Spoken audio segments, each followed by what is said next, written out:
A lot has been said about Meghan and her relationship with just Harry. She has been called a narcissist many times, but that was after she openly manifested traits of that kind.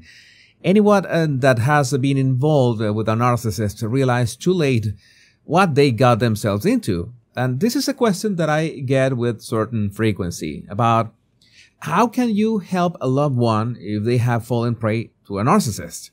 Because healing can be a very difficult process that cannot be done without a strong support system. So in this video, I'm going to illustrate how 3 of Meghan's behavior signals can help you identify a narcissistic personality before they start to manipulate you emotionally. So just a heads up, this video is not meant to be a formal diagnosis in any way, but more for entertainment and educational purposes. Welcome back, my Royal Rogues. My name is Jesus Enrique Rosas. I'm the Royal Rogue. And tonight we start this personality analysis with the first signal. The first signal is the emotional pump and dump. Narcissists often love bomb someone, like a potential friend or a potential partner or even a business contact, to gain trust and flatter them. They are very good at this because at all times they've got their goal in mind, that is to exert control over the person. And despite the narcissistic classification, there is a slight difference between the 7 types, all of them want something, that is supply, the gasoline that makes them get going. In Meghan's case, that supply is mostly attention, and that's why we saw her launching her American Riviera or Tart brand without much thought, just to steal the spotlight from Catherine. But once they get that supply or whatever they need from the person and they think that person is no longer valuable to them, the narcissist is going to dump them out cold. There will be no slow down, easy out, nothing. And there was an article from April 2018 about a former friend of Meghan, Gina Nilthorne County, saying that they were extremely close and there are photos to prove it. But then, when all the Harkles phenomenon started, the last time she heard from her, it was not from Meghan herself, but her lawyers. She said that she emailed Meghan asking permission to use a photograph of her, but Meghan did not respond. Instead, it was her lawyers who responded. Gina justified her friend, saying that, she must get thousands of emails, but it would have been nice if she'd just drop her a line to say, "Hey, my attorneys are handling it." How would you have felt with that? But narcissists do have friends, as long as they serve a purpose. When they no longer do, it's goodbye. This is not to be confused with introvert or solitary people that have few friends or just 1 or 2 friends. Introverts or solitary people simply do not love bomb or exaggerate or speed up that first stage with tons of compliments, because they are not really that interested in creating more connections. It's like picturing relationships like a curve. Healthy relationships, whether romantic or friendships, are built slowly over time as people get to know each other. And if they end, and sometimes they do, they usually fade away at the same pace they were nurtured. If you imagine the narcissist's relationships curve, it will have a sudden beginning at a sudden end. And as long as the narcissist is getting something from it, whether it's supply or sex or status or anything else, they're going to keep the person close. So if you are dating or are starting a relationship and you notice that the other person has friends or even a family that you have already met because you saw them with certain frequency and then they disappear, like they are never mentioned again, that should raise suspicions. And as I've told you many times, there is not one sign, but a stacking of signs that can help you reach conclusions about someone's behavior and intentions. But most narcissists make a mistake with their body language, and you're about to learn how to spot it. I have already made a couple jokes about Meghan's mask, those moments when she tries to be absolutely joyful, engaging, charismatic, and it slips just for a split second and a totally different emotion shows up on her face. It's odd. Sometimes it's creepy, but it's a signal that the person is faking something. Be warned that it's not the same as having tics or uncontrollable spasms of the muscles of the face. That can be more frequent when the people is nervous. That can include rapid eye blinking or nose scrunching. What I mean is that state of having a face of delight and then for a split second an opposite emotion shows. It can be anger, can be contempt, can be disgust, but it will be so quick in real time you will not be able to rewind it, so you will feel like you saw something but are not so sure about what. And then you might think that you're just getting paranoid from watching my videos. But my suggestion is that you pay close attention to the moment they are interacting with someone that you think they cannot get anything from. For example, narcissists will be more likely to show disdain when they have to interact with someone that they deem not worthy of their attention. That could be an assistant or a waiter or service personnel. When they compete, those people, for any kind of attention or ask a question to the narcissist, it's the moment that the facade is more likely to drop. In fact, any odd reaction at that moment would be strange. If they are delighted, a waiter talks to them and they suddenly smile, that's not an odd reaction. That's something that complements the original delight.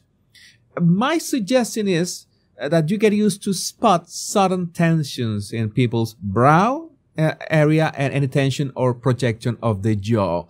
It's something to be just a split second, but if you get used to really pay attention to people's faces, you will eventually learn how to spot that. So Meghan already has shown two behaviors that were suspicious of narcissism, both friend dumping and mask slips. But there is another one that it's always implemented in a very slow way, so it is very easy to fly under your radar. And it's isolation. Again, many people naturally enjoy solitude, having a very small circle of friends, and that is nothing to worry about. In fact, it can be very flattering that a person like that will open their world for you. And there are other people that have more common relationships with a handful of friends and are much more balanced in that regard. That is great as well. But there's a problem when you begin to notice a pattern that no matter how big or small their social circle, they try to progressively reduce yours. And they cannot just drag you away from your family and friends all at once. They will pick targets one by one and make sure that there's something wrong with each one of them. Eventually, when they undermine enough members of one of your friendship circles, they can make you leave that circle for good.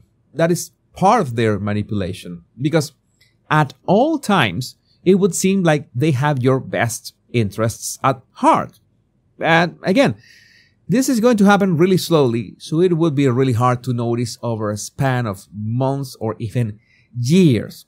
The ultimate goal of the narcissist is to undermine your relationship with your own family that, in theory, should be your most intimate circle of support. But this toxic personality is no better and won't attack directly the members of your family. They will begin attacking indirect members of your family. And we already know that Meghan's body language revealed that Kate did not make her cry, but you can be sure that's the version she told Harry. And it makes sense, because if she wanted to isolate Harry, undermining his relationship with William, which was a really strong bond, she just had to say something about Kate, suggest that Harry confronted William. There could have been an argument, and there you have it, the seed of an emotional struggle. Victims of narcissism tend to rationalize this kind of drifting away from their families. And I found it really interesting that in the Oprah interview, Harry said that both his brother and his father are trapped. That's like explaining his decision of breaking free. He's not breaking free from his family, but from whatever has them trapped. And if they don't respect his decision, so be it. And it's another clue that you should think about if you find yourself rationalizing attitudes that you wouldn't have had in the past towards your friends or family. It's odd that those frictions started after you met this mostly charming person, because anyone can spot a narcissist with the benefit of hindsight. The true power lies in knowing how to spot these silent signals before it happens. But how can you regain control of your life and senses after being isolated from your family by a narcissist? Beyond the memes, the jokes, and the gossip, this is a difficult situation that many people find themselves in. But there are strategies you can use to break free and start healing. And the first step is hands down the most difficult, because it's like this huge psychological barrier. It is to recognize that, well, you've been manipulated by a narcissist with tactics like gaslighting, guilt tripping, and emotional blackmail to control you and isolate you from your loved ones. It can be hard to regain that bird's eye view of what's going on with your life if you no longer have your loved ones around for support. But the most critical step is that it's important to understand that this is not your fault and you're not alone in this experience. That's why one of the most effective strategies for regaining control is to reach out for support. This can be for friends, family members, or a therapist who specializes in narcissistic abuse. It's crucial to have a support system in place as you start to break free from the narcissist's control. But setting boundaries is another key strategy. This means learning to say no to the narcissist's demands and putting your own needs first. It can be challenging, especially if you've been conditioned to always put the narcissist's needs before your own, but it's essential for your mental health and well-being. Also, self-care is crucial when you're recovering from narcissistic abuse. This means taking care of yourself physically, emotionally, and mentally. It can include things like exercise, meditation, journaling, or pursuing hobbies that bring you joy. The more you prioritize your own well-being, the stronger you'll become in resisting the narcissist's manipulation. But in some cases, the best strategy for regaining control is to go no contact with the narcissist. It means cutting off all communication and interaction with them. It can be a difficult decision, especially if the narcissist is a family member, but it may be necessary for your own healing and growth. Well, breaking free from a narcissist's control can be challenging. It can be a challenging process, but it is possible. By recognizing the manipulation, reaching out for support, very important, setting boundaries, practicing self-care, and considering no contact, you can start to regain control of your life and your senses. Because remember, you deserve to be treated with love, with respect and kindness, and you have the strength within you to break free and start healing. But Rogues, I would love to know what you think about this in the comments. My name is Jesus Enrique Rosas. I'm the Royal Rogue. And remember, much love and bliss.